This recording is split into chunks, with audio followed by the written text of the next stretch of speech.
ನಮ್ಮ ಉತ್ತರ ಕರ್ನಾಟಕದ ಸ್ಪೆಷಲ್ ಪಿರ್ಕೆ ರೊಟ್ಟಿ ಅಂದರೆ ಇದು ಬಿಜಾಪುರ ಸೈಡ್ ಮಾಡುವಂಥ ಒಂದು ದಪಾಟಿ ರೆಸಿಪಿ ನಾನು ಮಾಡ್ತಾ ಇರೋದು.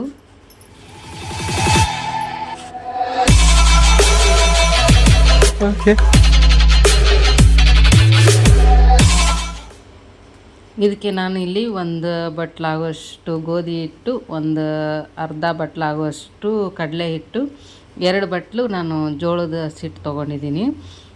ಈಗ ಇದನ್ನು ನಾನು ಚಾಣಿ ಒಂದಿಗೆ ಹಾಕ್ಬಿಟ್ಟು ಸೋದಿಸ್ಕೊತೀನಿ.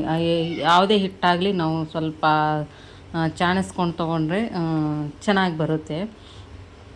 ನಾನೀಗ ಫಸ್ಟಿಗೆ ಗೋಧಿ ಹಿಟ್ಟು ಹಾಕ್ಬಿಟ್ಟು ಎಲ್ಲ ಕಲಿಸಿ ನೋಡಿ ಈಗ ಮಿಕ್ಸ್ ಮಾಡ್ತಾಯಿದ್ದೀನಿ. ಕಡಲೆ ಹಿಟ್ಟು, ಜೋಳದ ಹಿಟ್ಟು, ಗೋಧಿ ಹಿಟ್ಟು 3 ಚೆನ್ನಾಗಿ ಮಿಕ್ಸ್ ಮಾಡ್ಕೋಬೇಕು. ಇದನ್ನು ಮಿಕ್ಸ್ ಮಾಡಿಕೊಂಡು ಇದನ್ನು ಈಗ ಸ್ವಲ್ಪ ನಾನು ರುಚಿಗೆ ತಕ್ಕಷ್ಟು ಉಪ್ಪು ಹಾಕ್ತಾಯಿದ್ದೀನಿ ಇದಕ್ಕೆ. ಮತ್ತು ಈ ರೆಸಿಪಿ ನಿಜ ನಾನು ಹೇಳ್ತೀನಿ, ತುಂಬ ಇಷ್ಟಪಟ್ಟು ತಿಂತಾರೆ ಮನೆಯಲ್ಲಿ ಎಲ್ಲ. ಈಗ ಇದಕ್ಕೆ ನಾನು ಒಂದು ಮಸಾಲೆ ಮಾಡ್ಕೋತೀನಿ. ಇಲ್ಲಿ 2 ಸ್ಪೂನಷ್ಟು ಧನಿಯಾ ಕಾಳು, ಕರಿಬೇವು ಸೊಪ್ಪು, ಅಜ್ವಾನ ಕಾಳು ಮತ್ತು ಜೀರಿಗೆ, ಕೊತ್ತಂಬರಿ ಸೊಪ್ಪು, ಇಲ್ಲಿ ಖಾರ ಇಲ್ಲ ಮೆಣಸಿನ್ಕಾಯಿ ಒಂದು 10ರಿಂದ 12 ಹಸಿಮೆಣಸಿನ್ಕಾಯಿ ತಗೊಂಡಿದ್ದೀನಿ ನಾನು. ಈಗ ಇದನ್ನು ನಾನು ಮಿಕ್ಸಿ ಜಾರ್ಗೆ ಹಾಕ್ತಾಯಿದ್ದೀನಿ. ಎಲ್ಲ ನೀಟಾಗಿ ಪೇಸ್ಟ್ ಮಾಡ್ಕೋಬೇಕು, ತುಂಬ ಸ್ಮೂತಾಗಿ ಪೇಸ್ಟ್ ಮಾಡ್ಕೋಬೇಕು ಇದನ್ನು. ನೋಡಿ ಈಗ ನಾನು ಪೇಸ್ಟ್ ಮಾಡ್ಕೊಂಬಂದೆ. ಈ ಥರ ಪೇಸ್ಟ್ ಮಾಡ್ಕೋಬೇಕು.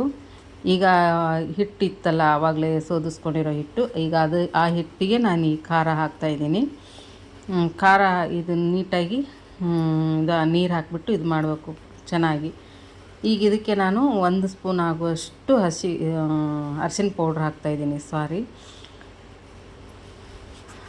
ಅರಿಶಿನ ಪೌಡ್ರ್ ಹಾಕ್ಬಿಟ್ಟು ಈಗ ಅದಕ್ಕೆ ನೀರು ಹಾಕ್ಬಿಟ್ಟು ನೋಡಿ ಇಲ್ಲಿ ಹಾಕ್ತಾಯಿದ್ದೀನಿ. ಚೆನ್ನಾಗಿ ಮಿಕ್ಸ್ ಮಾಡ್ಕೋಬೇಕು.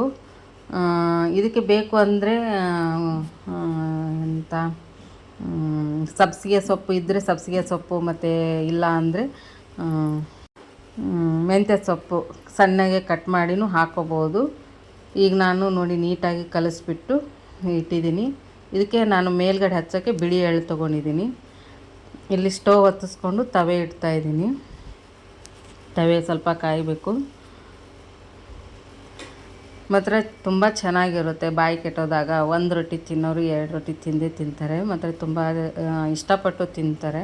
ಇಲ್ಲಿ ನಾನು ಎಷ್ಟು ದಪ್ಪ ಬೇಕು ಅಷ್ಟು ಉಂಡೆ ತಗೊಂಡು ಸ್ವಲ್ಪ ಕೈಯಲ್ಲೇ ಮಿದ್ಕೋತಾ ಇದ್ದೀನಿ ನಾನು. ಇದು ನಾವು ಹೆಂಗೆ ಸ್ವಲ್ಪ ನೀಟಾಗಿ ಹೆಂಗೆ ಮಿದ್ಕೋತೀವಿ ರೊಟ್ಟಿ ಅಷ್ಟು ಚೆನ್ನಾಗಿ ಬರುತ್ತೆ. ಈಗ ಮೇಲ್ಗಡೆ ನಾನು ಬಿಳಿ ಎಳ್ಳು ಹಚ್ತಾಯಿದ್ದೀನಿ ನೋಡಿ. ಬಿಳಿ ಎಳ್ಳು ಹಚ್ಚಿ ಈಗ ನಾನು ರೊಟ್ಟಿ ಹಂಗೆ ತಟ್ಟಬೇಕು. ಲಟ್ಸೋಕ್ಕಿಂತನೂ ಸ್ವಲ್ಪ ಫಸ್ಟು ತಟ್ಟಿಬಿಟ್ಟು ಅಗಲ ಮಾಡಬೇಕು. ಇದನ್ನು ಅಷ್ಟು ಚೆನ್ನಾಗಿ ಸ್ವಲ್ಪ ಅಗಲಾಗಿ ತಟ್ಟಬೇಕು ಕೈಯಿಂದನೇ. ಮಾತ್ರ ತುಂಬ ಇಷ್ಟಪಟ್ಟು ತಿಂತಾರೆ ಮಕ್ಕಳು. ಇದು ಉತ್ತರ ಕರ್ನಾಟಕ ಬಸ್ರಿ ಬುತ್ತಿ ಅಂತಲೂ ಮಾಡ್ಕೊಂಡು ತೊಗೊಂಡು ಹೋಗ್ತಾರೆ. ಆಮೇಲೆ ಈಗ ನಾವು ಟೂರ್ಗೆ ಹೋಗ್ಬೇಕಾದ್ರೆ ಈ ಥರ ರೊಟ್ಟಿ ಮಾಡ್ಕೊಂಡು ಹೋದ್ರೂ ಇದು 2ರಿಂದ 3 ದಿವಸನೂ ಆರಾಮಾಗಿ ತಿನ್ಕೋಬೋದು. ಇದ್ರ ಜೊತೆ ನಾವು ಉದುರು ಕಡಲೆಬೇಳೆ ಪಲ್ಯನೂ ಮಾಡ್ಕೊತೀವಿ ನಾವು. ನೆಕ್ಸ್ಟ್ ವಿಡಿಯೋದಲ್ಲಿ ತೋರಿಸ್ತೀನಿ ಆ ಪಲ್ಯ ಹೆಂಗೆ ಮಾಡೋದು ಅಂತ ಅಂದ್ಬಿಟ್ಟು.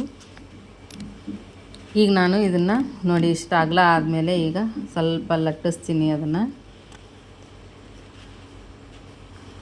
ಕೈಯಿಂದನೇ ಸ್ವಲ್ಪ ಇದು ಮಾಡಿ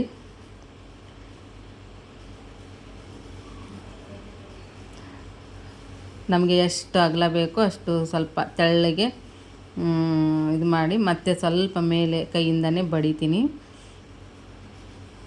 ಮತ್ತು ತುಂಬ ಚೆನ್ನಾಗಿರುತ್ತೆ. ಯಾರೆಲ್ಲ ನನ್ನ ಚಾನಲ್ನ ಹೊಸದಾಗಿ ನೋಡ್ತಾ ಇದ್ದೀರಾ ಪ್ಲೀಸ್ ಸಬ್ಸ್ಕ್ರೈಬ್ ಮಾಡ್ಕೊಂಡು ನೋಡಿ. ಈ ವಿಡಿಯೋ ಯಾರಿಗೆಲ್ಲ ಇಷ್ಟ ಆಗುತ್ತೆ ಲೈಕ್ ಮಾಡೋದನ್ನ ಮರಿಬೇಡಿ. ಇತ್ತಿತ್ತಲಾಗೆ ಯಾರೋ ವೀಡಿಯೋಗಳು ನೋಡ್ತಾ ಇದ್ದೀರಾ ಸ್ವಲ್ಪ ಲೈಕ್ ಮಾಡಿ. ಲೈಕೇ ಮಾಡೋದು ಇಲ್ಲ ವೀಡಿಯೋಗಳು. ಲೈಕ್ ಮಾಡಿದ್ರೆ ಸ್ವಲ್ಪ ನನಗೂ ವಿಡಿಯೋ ಮೋಟಿವೇಶನ್ ಬರುತ್ತೆ ಇನ್ನೂ ಸ್ವಲ್ಪ ವಿಡಿಯೋ ಹಾಕೋಕ್ಕೆ. ಈಗ ನಾನು ತವೆ ಕಾದ್ಮೇಲೆ ರೊಟ್ಟಿ ಹಾಕಿದೆ, ಮೇಲ್ಗಡೆ ನೀರು ಹಚ್ಚಿ ಇದು ಮಾಡ್ತಾಯಿದ್ದೀನಿ. ಸೇಮ್ ಜೋಳದ ರೊಟ್ಟಿ ಮಾಡೋ ಥರನೇ ಮಾಡೋದು. ಇದು ಕೆಲವೊಬ್ಬರು ಇದನ್ನು ಬೇಡ ಅಂತಂದರೆ ನೀರು ಹಚ್ಚದೇನೆ ಎಣ್ಣೆನೂ ಹಚ್ತಾರೆ. ನಾನು ಎಣ್ಣೆ ಹಚ್ಚಿಲ್ಲ, ಮೇಲೆ ನೀರು ಹಚ್ಚಿ ಇದು ಮಾಡಿದ್ದೀನಿ. ಒಂದು ಸೈಡು ಎಣ್ಣೆ ಹಚ್ತೀನಿ ನಾನು. ನೋಡಿ ತಿರುವಿ ಹಾಕಿದೆ, ಚೆನ್ನಾಗಿ ಬಂದಿದೆ ನೋಡಿ. ಈಗ ಈ ಕಡೆ ಬೇಯ್ತಾ ಇದ್ದಂಗೆ ನಾವು ಇನ್ನೊಂದು ರೊಟ್ಟಿನೂ ಮಾಡ್ಕೋತೀವಿ. ಆ ಕಡೆ ಪಟ ಪಟ ಅಂತಲೂ ಆಗುತ್ತೆ. ತುಂಬ ಚೆನ್ನಾಗಿ ಬರುತ್ತೆ ಮಾತ್ರ.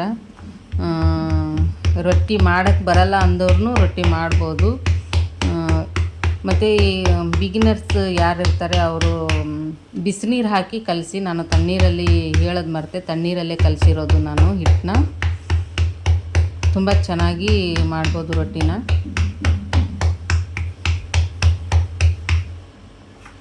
ನೋಡಿ ನಾನು ಇನ್ನೊಂದು ರೊಟ್ಟಿನೂ ರೆಡಿ ಮಾಡ್ತಾಯಿದ್ದೀನಿ. ಈ ಕಡೆ ರೊಟ್ಟಿ ಬೇಯ್ತಾ ಇದೆ.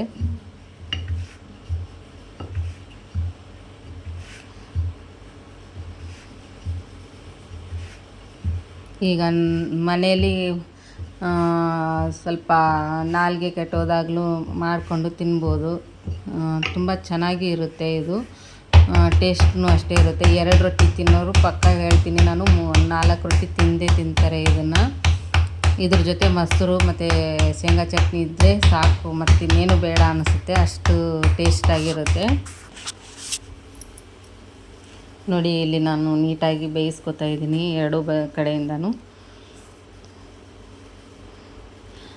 ಸ್ಟೋವ್ನ ಮಾತ್ರ ನಾವು ಲೋ ಫ್ಲೇಮಲ್ಲಿ ಇಡಬಾರ್ದು, ಜೋರಲ್ಲೇ ಇಡಬೇಕು. ಬೇಗ ಆಗುತ್ತೆ ರೊಟ್ಟಿ. ಆ ಎಳ್ಳುಗಳು ನೋಡಿ ಎಷ್ಟು ಚೆನ್ನಾಗಿ ಕಾಣಿಸ್ತಾ ಇದ್ದಾವೆ ರೊಟ್ಟಿಗೆ. ಈಗ ನಾನು ಮೇಲ್ಗಡೆ ಎಣ್ಣೆ ಹಚ್ತಾ ಇದ್ದೀನಿ. ನನಗೆ ಹಿಂದ್ಗಡೆನೂ ಸ್ವಲ್ಪ ಹಚ್ಚಿದೆ ಎಣ್ಣೆನ.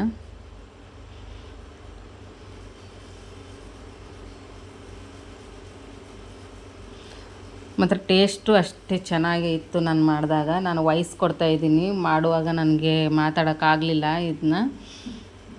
ಅಷ್ಟೇ ಚೆನ್ನಾಗಿತ್ತು ಮಾತ್ರ ಟೇಸ್ಟು. ನನ್ನ ಮಕ್ಕಳು ಅಷ್ಟೇ ಇಷ್ಟಪಟ್ಟು ತಿಂದರು.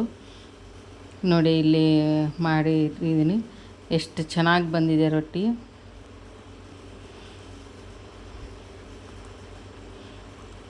ಈಗ ನಾನು ತಟ್ಟೆಗೆ ಸರ್ವ್ ಮಾಡ್ತಾಯಿದ್ದೀನಿ ನೋಡಿ. ಇಲ್ಲಿ 2 ರೊಟ್ಟಿ ತಗೊಂಡು ಮೇಲ್ಗಡೆ ಮೊಸರು ಮತ್ತು ಕಡಲೆ ಬೀಜ ಚಟ್ನಿ, ಶೇಂಗಾ ಚಟ್ನಿ ಪೌಡ್ರ್ ಅಂತೀವಲ್ಲ. ನನ್ನ ಸಬ್ಸ್ಕ್ರೈಬರ್ ಒಬ್ಬರು ಕೇಳಿದರು ಶೇಂಗಾ ಚಟ್ನಿ ಯಾವ ಥರ ಮಾಡೋದು ಅಂತ. ನೆಕ್ಸ್ಟ್ ವಿಡಿಯೋದಲ್ಲಿ ಪಕ್ಕಾ ನಾನು ಶೇಂಗಾ ಚಟ್ನಿ ಮಾಡೋದನ್ನ ವಿಡಿಯೋ ಮಾಡಿ ಹಾಕ್ತೀನಿ. ನೋಡಿ ಈಗ ನಾನು ಮೊಸರು ಜೊತೆ ಸರ್ವ್ ಮಾಡ್ತಾಯಿದ್ದೀನಿ. ತುಂಬ ಟೇಸ್ಟ್ ಅಂದರೆ ತುಂಬ ಚೆನ್ನಾಗಿ ಬರುತ್ತೆ. ಜಾಸ್ತಿ ಏನು ಇಂಗ್ರೀಡಿಯೆಂಟ್ಸ್ ಇಲ್ಲ, ಮನೇಲಿರುವಂಥ ಐಟಮ್ಮೇ ತಗೊಂಡು ನಾವು ಮಾಡುವಂಥದ್ದು. ಇಲ್ಲಿ ನೋಡಿ ನಾನು ಟೇಸ್ಟ್ ಮಾಡ್ತಾಯಿದ್ದೀನಿ. ಯಾರಿಗೆಲ್ಲ ಈ ವಿಡಿಯೋ ಇಷ್ಟ ಆಯಿತು ಲೈಕ್ ಮಾಡಿ, ಶೇರ್ ಮಾಡಿ, ಕಮೆಂಟ್ ಮಾಡಿ. ಮತ್ತೆ ಬರ್ತೀನಿ ನಾನು ಬೇರೆ ರೆಸಿಪಿಯೊಂದಿಗೆ. ಬಾಯ್ ಬಾಯ್ ಆಲ್.